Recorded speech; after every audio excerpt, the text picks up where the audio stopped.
بنی اسرائیل 23 اعوذ باللہ من الشیطان الرجیم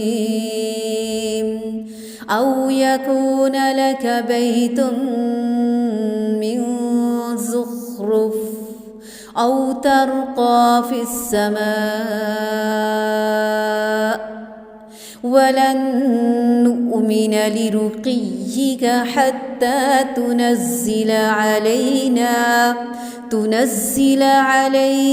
كتابا نقرأه قل سبحان ربي هل كنت إلا بشرا رسولا۔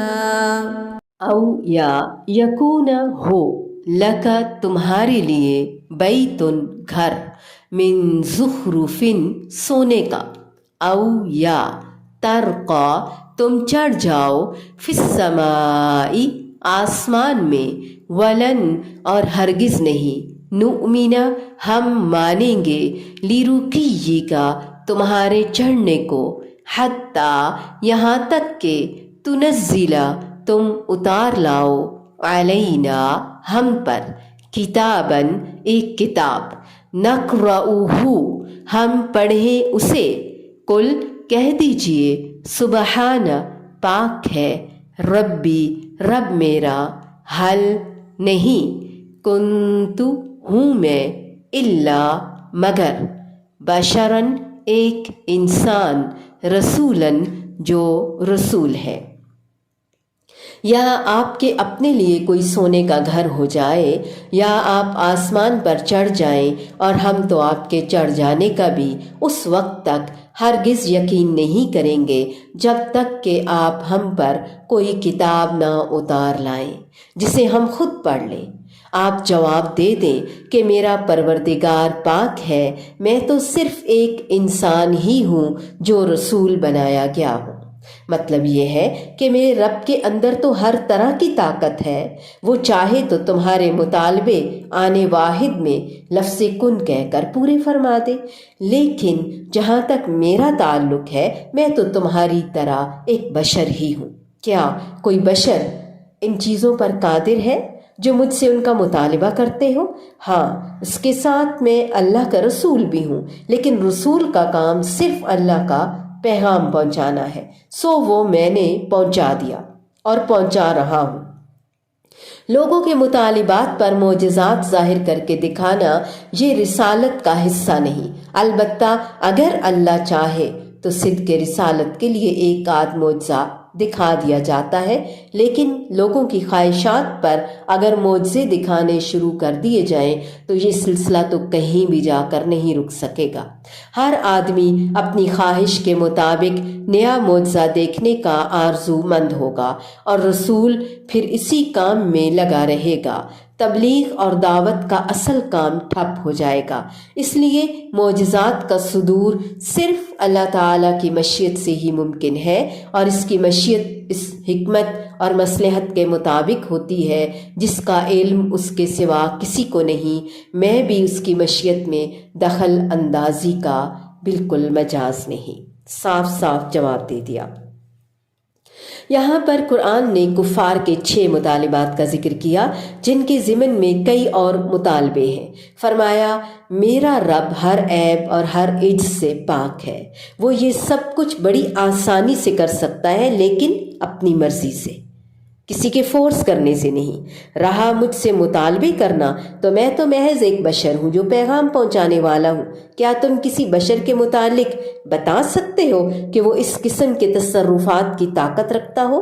اور پھر میرا کوئی اختیار بھی نہیں، نہ کوئی بات میری اپنی ہے، میں تو محض اللہ کا رسول یعنی اس کی طرف سے پیغام پہنچانے کے لیے بھیجا ہوا ہوں اور اس کے حکم کا تابع ہوں۔ ہم میں سے ہر انسان کو اس طریقے سے بات کرنی چاہیے نا۔ اگر اللہ کے رسول صلی اللہ علیہ وآلہ وسلم کہہ رہے ہیں کہ میں اس کے اذن کے بغیر یہ چیزیں کیسے لا سکتا ہوں، تو ایک عام انسان کیسے دعویٰ کر سکتا ہے؟ یا وہ کیوں نہیں عاجزی اور انکساری کرتا، رب کے سامنے اطاعت گزاری کرتا، آہوزاری کرتا، اور لوگوں کو کیوں صاف صاف ہم نہیں بتا سکتے کہ ہم اللہ کے نمائندے ہیں، ہمارے بس میں نہیں ہے یہ سب کچھ کرنا۔ رسول کے سچا ہونے کے لیے تو ایک معجزہ ہی کافی ہوتا ہے، اور آپ کو وہ معجزہ قرآن کی صورت میں دے دیا گیا ہے۔ اب اس کے بعد اگر متعدد معجزات کو معیار صدق قرار دیا جائے تو یہ سلسلہ کبھی نہ ختم ہونے والا ہوگا۔ اس لیے آپ صلی اللہ علیہ وآلہ وسلم اور پہلے تمام رسولوں نے ایسے موقع پر معذرت کر دی کہ یہ اللہ رب العزت کا کام ہے، ہم تو محض بشر اور رسول ہیں، پیغمبر ہیں، اللہ کا پیغام لانے والے۔ کافروں کی طرح طرح کی ناجائز فرمائشیں اور مطالبات کا آپ صلی اللہ علیہ وآلہ وسلم نے صاف صاف جواب دے دیا۔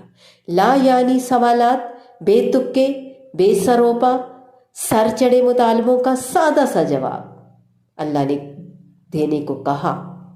کہہ دو پاک ہے میرا پروردگار، کیا میں ایک پیغام لانے والے انسانوں کے سوا اور بھی کچھ ہوں؟ ایمان نہ لانے، عمل نہ کرنے والے، بہانہ بازوں کو، طعن و تشنیع کرنے والوں کو ڈیفینسو وے اختیار نہیں کیا، سادہ سی بات میں دو ٹوک جواب دے دیا اور بات ختم کر دی کہ میں صرف ایک پیغام لانے والا بشر ہوں۔ آج بھی سارے جھگڑے تو اسی بات کے گرد گھما دیے جاتے ہیں نا کہ آپ بشر تھے یا نہیں، کرنے کے اصل کام چھوڑ کر یہ بھی بہانہ بازی ہے۔ اللہ ہمیں معاف فرمائے۔ أو يكون لك بيت من زخرف أو ترقى في السماء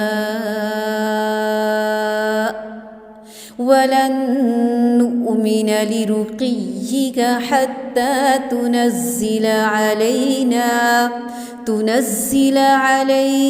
كتابا نقرأه قل سبحان ربي هل كنت إلا بشرا